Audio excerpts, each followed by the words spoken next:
Bonjour à toutes et à tous. Je reviens vers vous car en juillet dernier, je m'étais adressé directement à vous après mon élection à la présidence du réseau GESAT.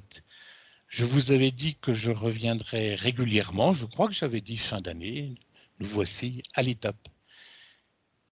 En juillet, je vous avais dit que j'essaierais d'orienter le réseau GESAT suivant 3 axes. Un premier axe qui était celui d'actualiser, de remettre à plat le projet associatif de notre association.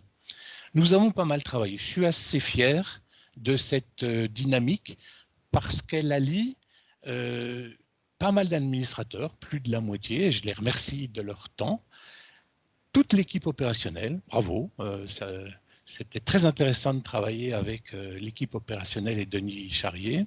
Et puis, dans les administrateurs, nous avons eu des partenaires qui nous ont donné un éclairage très intéressant sur, finalement, qu'est-ce que va être le réseau GESAT de demain. Et je crois que nous avons établi cette actualisation en pensant à l'avenir. Ce projet associatif, il sera sur 5 ans. Nous allons faire déjà des choses très opérationnelles sur 2021.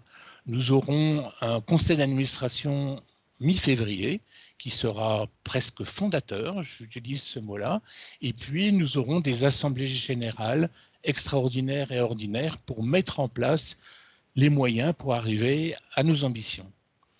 Deuxième point que j'avais abordé avec vous, c'était la nécessité d'aller sur le terrain. Nous l'avons fait. En septembre, je vous avais dit, nous sommes allés avec Denis en Auvergne.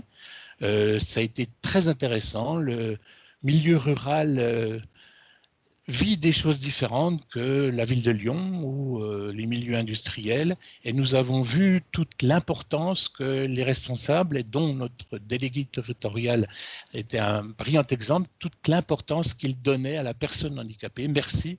Merci à eux. Maintenant, c'était compliqué quand même cette période du corona, d'aller dans d'autres régions. Donc, nous avons préféré privilégier les liens à distance. Ce n'est pas ce que j'adore, mais travaillons avec ce qui est possible de faire et malheureusement, nous n'avons pas pu aller dans d'autres régions.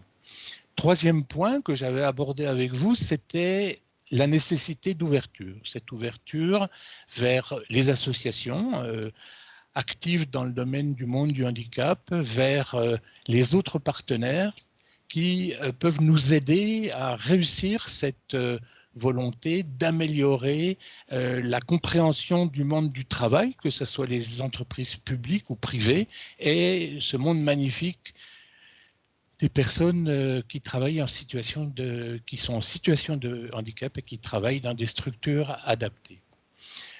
Nous sommes sur la route. Il y a des points très favorables. Il y en a d'autres qu'on travaillera encore en 2021, car j'espère de tout cœur que 2021 nous permettra de retrouver une dynamique plus simple de contact entre nous.